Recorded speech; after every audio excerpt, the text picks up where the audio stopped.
So hi there. My name is Nate, and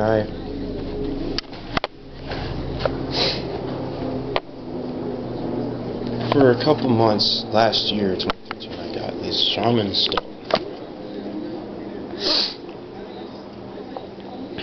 Moqui marbles from the Moqui tribe, and I got it specifically to try and address and challenge a couple of things in my life, namely fear of death, feeling of weakness, inferiority, insufficiency, like I wouldn't be able to fend for myself out in the wild as a warrior. And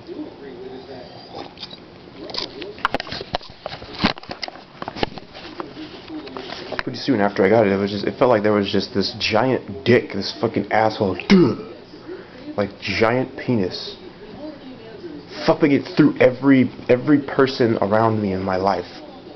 It was this asshole who wasn't me, and it would flip through everything that everybody else did and just kind of land smack on top of them. Fuck you, I won. And I couldn't figure out who it was. The thing is supposed to be connected with the energy of the earth and channeling Mother Nature.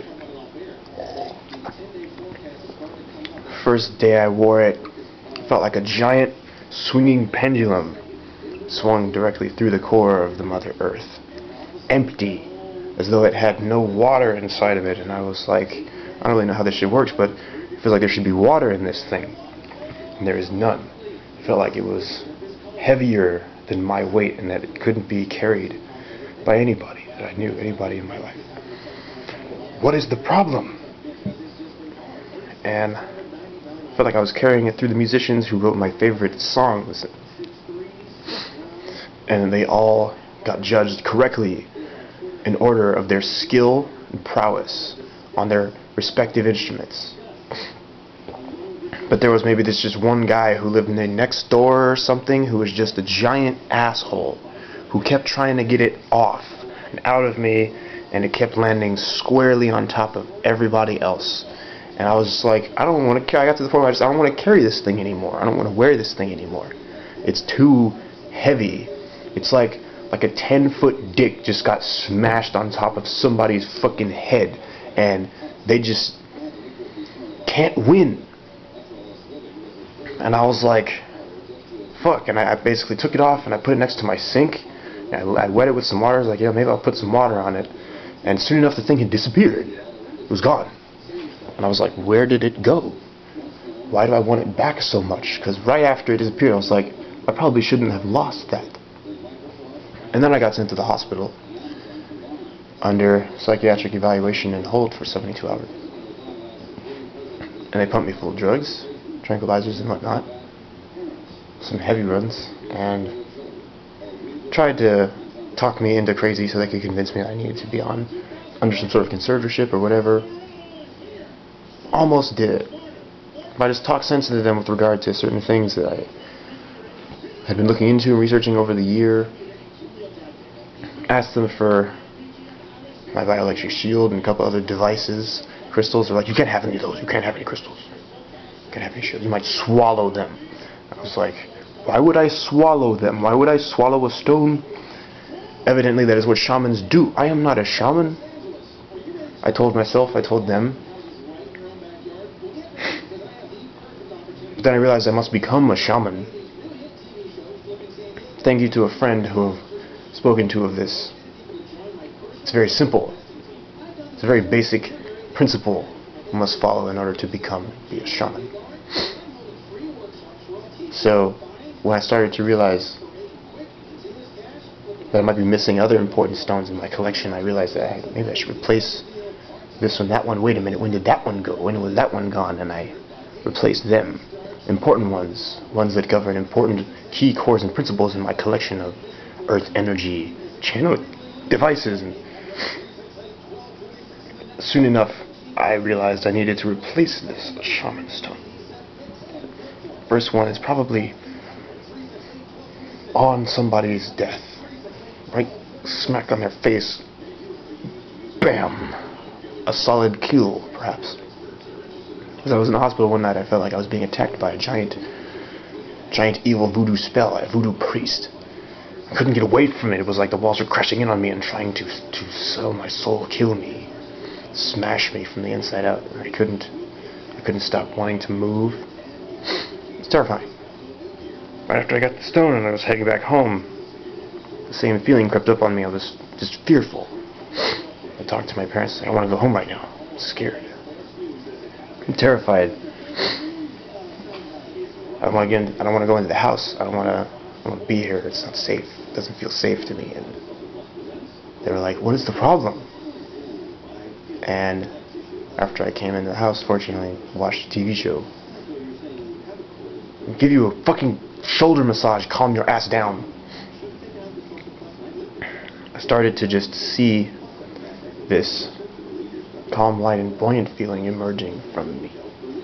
I felt great. I felt funny. I felt expressive. I felt cool. I was allowed to make jokes, be funny, and have myself, my personality. This is great. How come I don't feel like this all the time? I do feel like this occasionally. I do feel like this. I had the opportunity to go hang out with a friend's house or meet some new people and feel like this, but I don't feel like this all the time. And I was like, wow, there really is a physical connection between how I feel and what I have. You shouldn't underestimate that.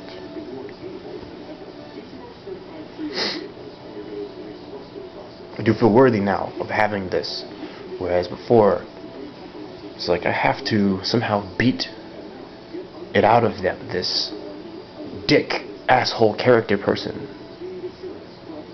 who maybe rejected or tried to reject this shaman, so I have to beat it out of them as my friends continue to do what they do and gravitate towards their same normal natural patterns underneath the same cones, tractor beams.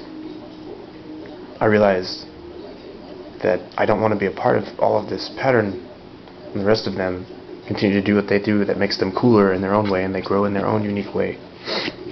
And I'm sitting here feeling alienated on the outside of all of my friends' paths, and I was like, I actually am part of them. I'm a part of their lives, and they are a part of me. I was allowing somebody to re-identify me as somebody else,